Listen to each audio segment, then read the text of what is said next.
Bonjour, bienvenue sur cette nouvelle vidéo. Aujourd'hui, une vidéo un peu particulière, une vidéo qui me tenait à cœur. Je vais vous faire partager quelques instants de mon atelier avec mes élèves qui des fois font des petites bêtises et moi je suis là pour rattraper les bêtises et tout ça filmé pour que vous puissiez comprendre le gestuel, pour que vous puissiez comprendre pourquoi il y a eu erreur et comment la rattraper. J'espère que cette vidéo va vous plaire parce que si c'est le cas, il y en aura d'autres parce que je trouve qu'on n'apprend jamais mieux qu'en regardant des corrections. En attendant, à nos couteaux.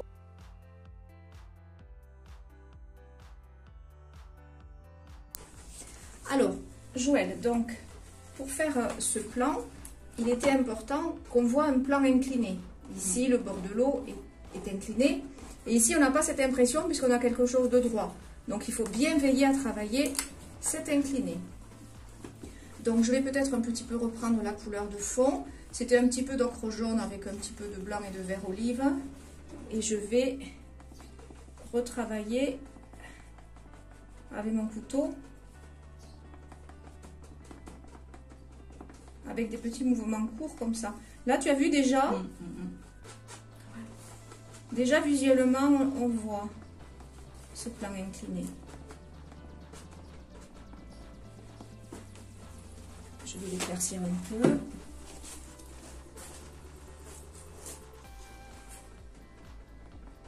Pour donner un peu de lumière.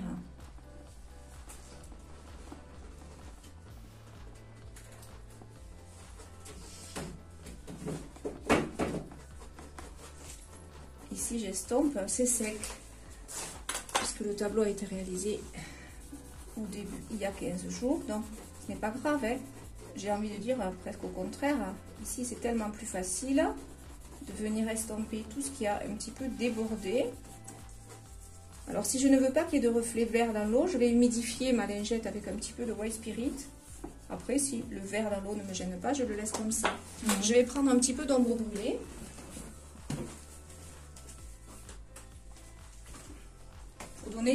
Pour montrer le côté sombre des berges.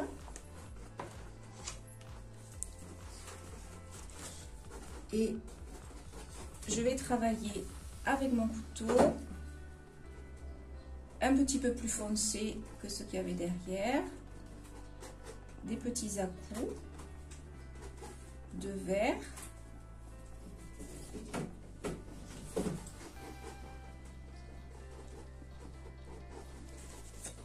Du marron,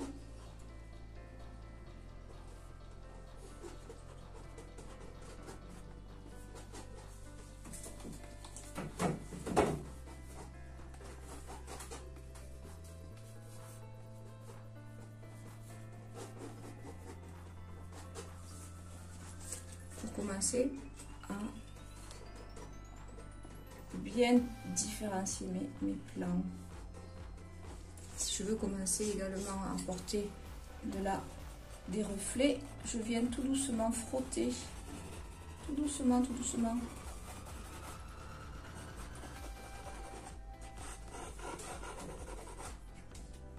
avec du vert olive, pas trop, et l'eau, c'est le blanc qui va apporter les reflets, le scintillement.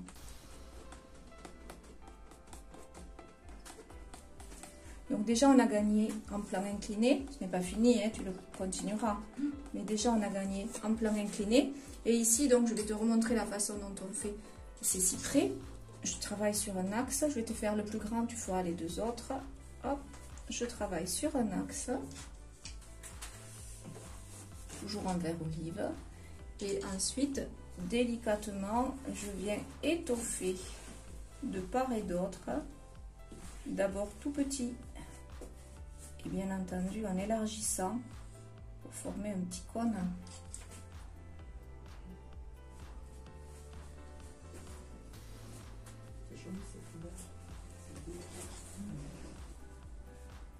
Pouf, pouf, pouf. Voici le premier cyprès. Et j'ai débordé, c'est pas grave. Rien n'est grave, on le sait. Un coup de lingette.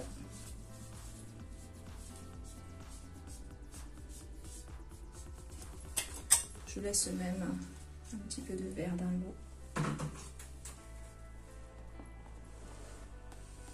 On viendra rajouter le reflet du pont. Tu te souviens, terre de sienne brûlée plus blanc. Pareil, un petit à-coup. Ici, tu vois le petit buisson. C'est bien d'utiliser le pinceau éventail, c'est sympa. On a directement la forme. Mais toi, tu vois, tu l'as travaillé trop dans la hauteur. Donc ça faisait quelque chose de haut. Travaille-le un peu dans cette forme-là. Et là, tu vas avoir un buisson, tu vois, qui va venir un petit peu tomber dans le sens de la pente.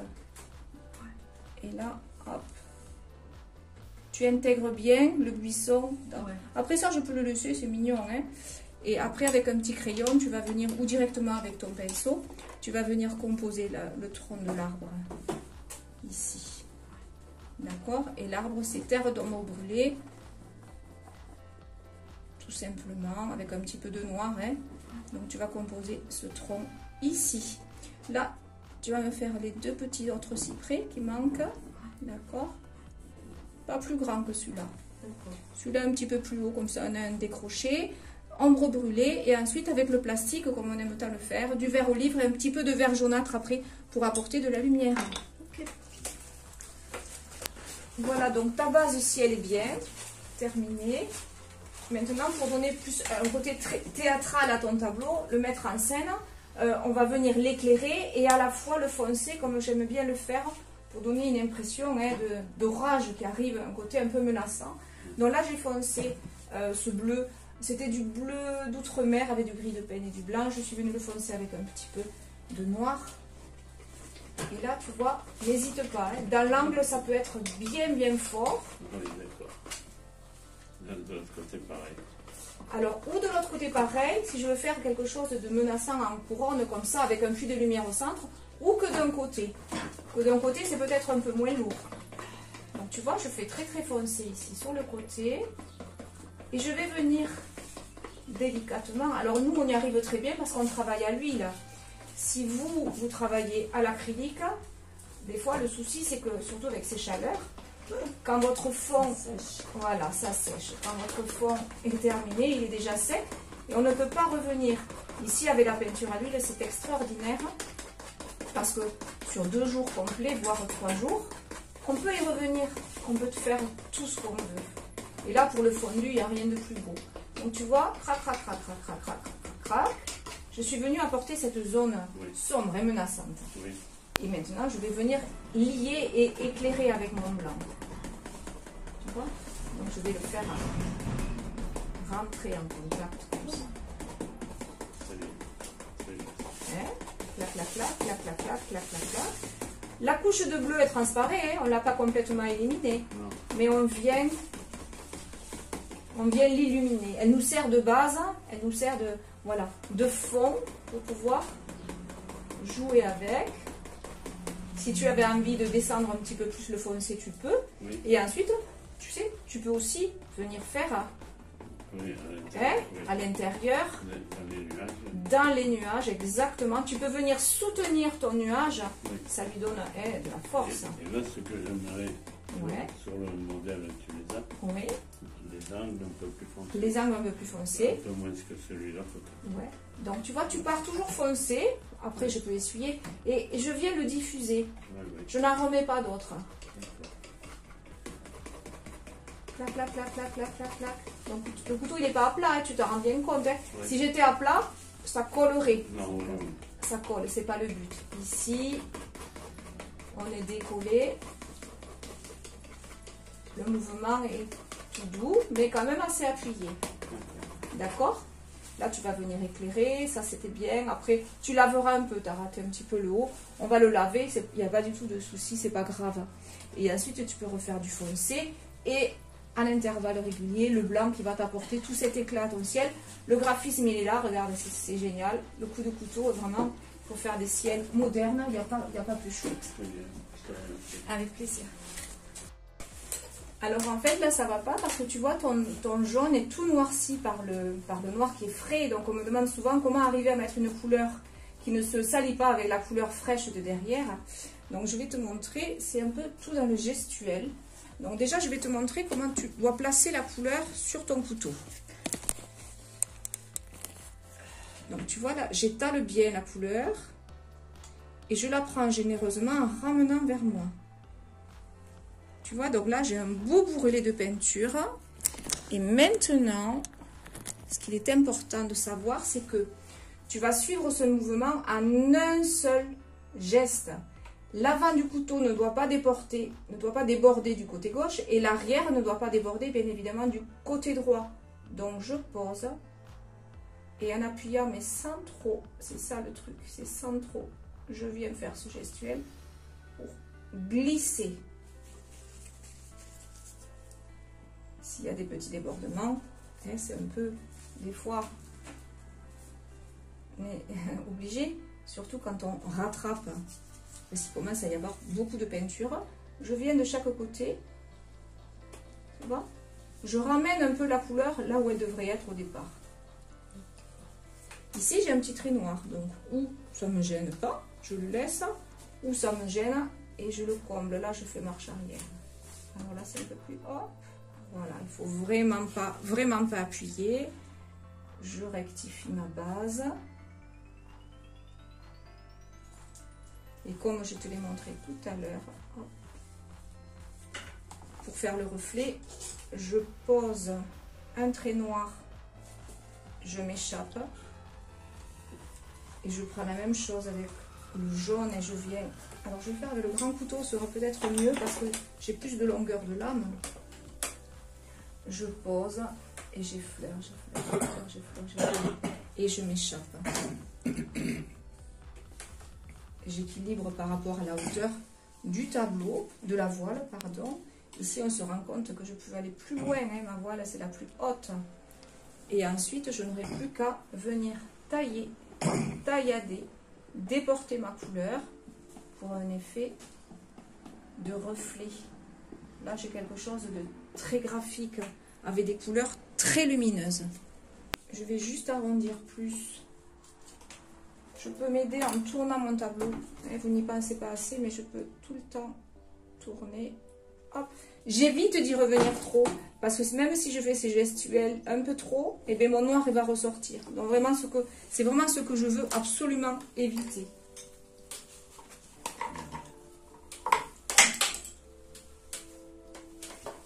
Et quand ça me plaît, j'arrête. Alors, comment rattraper un nymphéa? Il n'est pas tout à fait parfait. En fait, il faut mieux former les pétales. Donc, je vais repartir sur celui du bas et j'ajoute un petit peu de blanc et ça me fera une belle lumière. Et je viens de part et d'autre reformer, c'est ce pétale qui est le plus important.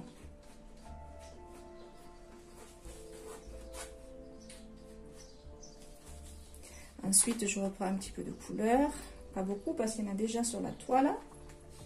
Et je viens du côté et j'appuie pour créer ce bourrelet ici extérieur. Et ici aussi, j'appuie. Et à nouveau. En fait, ça manquait. Ici, le mouvement, il était un peu hésitant, donc il n'était pas dans une continuité. Donc, il suffit de...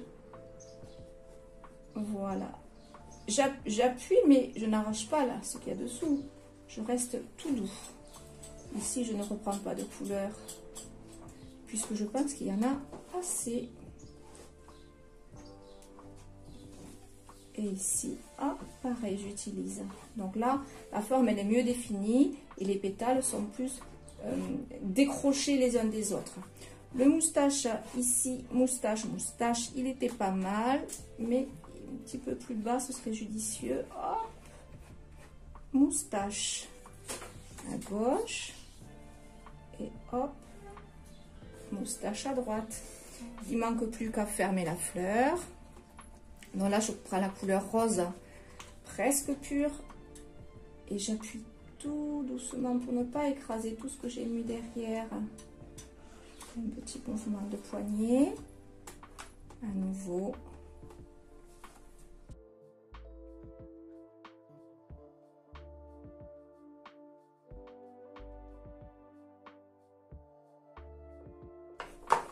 Ici, je prends le vert olive et je viens, pouf, je pousse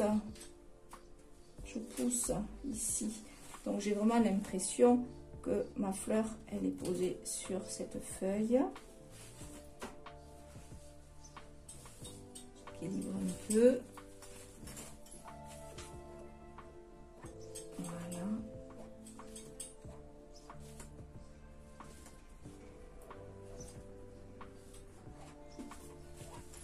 Et ensuite, il ne me manque plus qu'à faire les reflets. Alors ici, le fond est sec, hein. Donc je travaille avec les doigts. Si mon fond avait été frais, j'aurais travaillé avec le couteau. Mais mon fond est sec. Donc je prends mon rose, je tourne le tableau, c'est plus facile. Et j'effleure. Vraiment très très délicatement. Je n'appuie pas beaucoup. J'effleure. Et je viens en tapotant strier et donner cet effet d'eau. Si jamais je trouvais que j'en avais trop mis, puisque mon fond est sec, je peux utiliser ma lingette, une lingette bébé ou un chiffon humidifié de White Spirit, et je peux venir estomper si jamais j'en avais trop mis. Voilà, merci Jackie, merci d'avoir fait, tu l'as fait exprès, j'en suis sûre. Merci d'avoir fait cette petite erreur pour permettre à ce que je puisse montrer comment rattraper une fleur. Merci Jackie. Alors, voilà, en fait, tu n'y arrives pas parce que regarde, tu déportes trop les couleurs les unes vers les autres et ta touche, voilà, tu vois, ta touche, elle n'est pas assez longue. Tu fais que des petits mouvements et vite fait, tu te déplaces. Donc, je vais te montrer si tu me le permets. Je vais te montrer. Ça fait ressortir le... Oui, je vais prendre ta place. Merci. Tu vois, on voit que tu as déporté les couleurs, mais sans les lier, en fait. La barre est encore visible et tu déportes sans les lier. Donc, tu vois, avant de venir trop vers le foncé, il faut vraiment finaliser la partie claire. On commence toujours par le clair. Donc, ici, on voit encore la ligne et le dégradé n'est pas parfait. Donc, à vide, je viens... Et je vais insister, tu vois. Même je peux faire du surplace pour fondre mieux.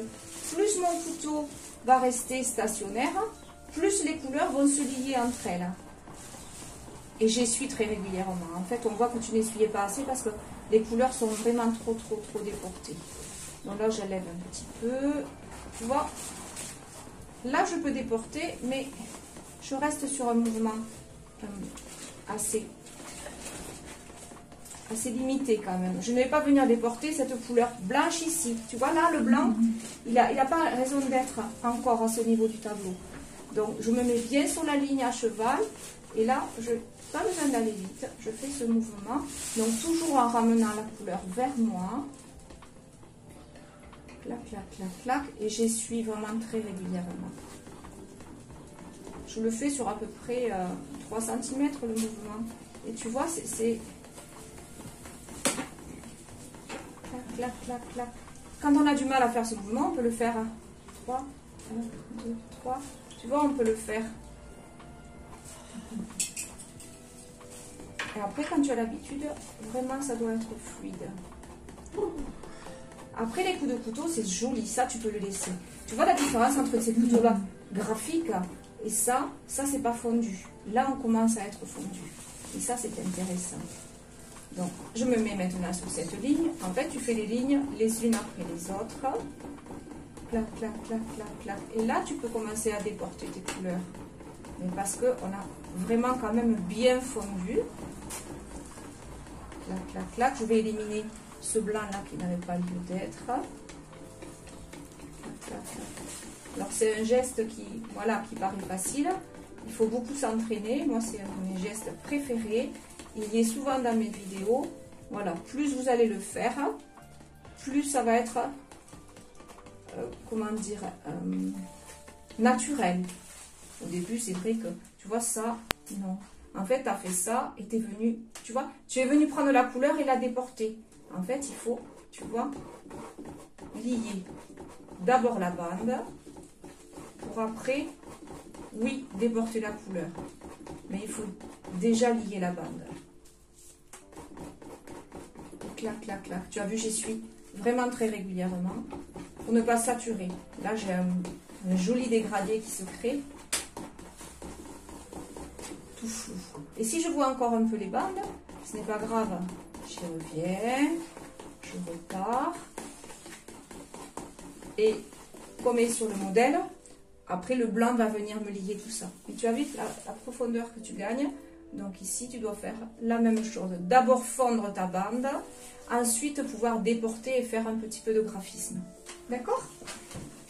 Alors Béa, tu as choisi donc de reproduire ce tableau. Le ciel, toi, tu l'as fait outre-mer. Donc on voit bien, c'est super que tu l'aies fait. On voit la différence entre le cobalt et l'outre-mer.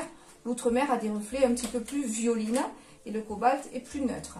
Ensuite, le nuage. Donc ce nuage, il est très stylisé. Il va rester très très épais comme ça.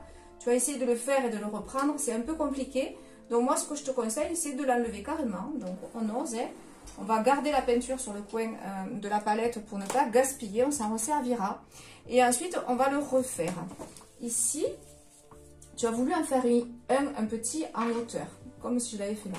Alors on va éviter, surtout sur des tableaux très stylisés, on va éviter tout ce qui est trop haut et tout ce qui peut toucher les bordures. Pourquoi? Parce que ça va venir écraser. Tu vois, ici, on a une belle hauteur.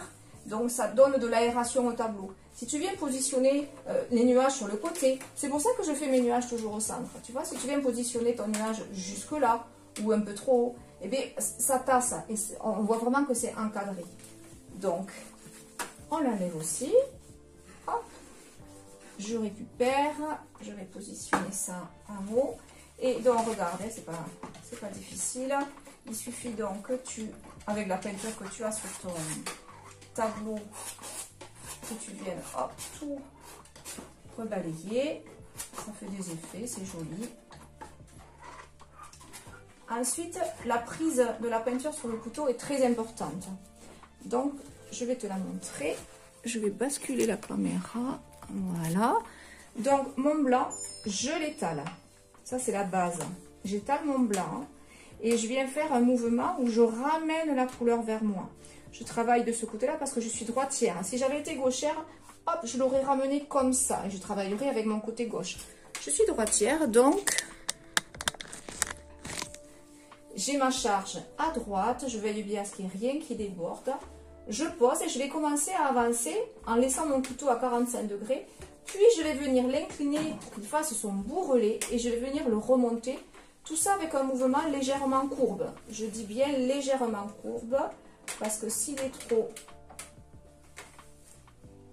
trop courbe, justement, ce ne sera pas joli, ce ne sera pas naturel. Donc, avec ce que j'avais sur le couteau, et comme j'ai un grand format, je n'ai pas réussi à faire la totalité du nuage. C'est pas grave, je vais bien essuyer. Je reprends la couleur comme je t'ai montré. Je vais me positionner ici, là où j'avais le plus gros bourrelet. Je couche et délicatement, je remonte. Donc, j'ai bien ce nuage effilé, pointu, écrasé et pointu. Dans les tableaux très stylisés, le nuage il va rester comme ça. Je ne vais surtout pas le fondre. Ici, donc, on a un format qui est un peu plus rectangle que là-haut. Je peux le doubler, effectivement, ce nuage. Je vais le doubler, mais je choisis de ne pas le doubler sur la partie haute. Je choisis de le doubler dessous et en décalé et beaucoup plus fin, bien évidemment. Tu vois, donc, ce petit nuage vient soutenir et vient donner une jolie harmonie, vient soutenir le grand. Il est parti un petit peu plus bas, hop, légèrement en décalé. Ça te va? Très bien. Voilà, cette vidéo est terminée. J'espère que ça vous a plu. J'espère que ces petites erreurs involontaires mais rattrapées aura pu vous servir et pourra vous servir dans de futures créations et comprendre pourquoi des fois c'est juste une question de gestuelle, juste une question de charge de peinture ou juste une question d'appui du couteau. Donc voilà, une petite vidéo sympathique partagée entre nous tous avec mes élèves et avec vous. Si jamais ça vous a plu, vous pouvez me laisser un petit pouce bleu j'aime, vous pouvez me laisser un message et vous pouvez vous abonner. Vous recevrez une notification à chaque nouvelle sortie de vidéo. Et si vous voulez rejoindre les cours, il n'y a rien de plus facile. Vous pouvez me contacter et puis je vous dirai tout ça. En attendant, je vous souhaite une belle semaine. Je vous dis à très vite. Au revoir.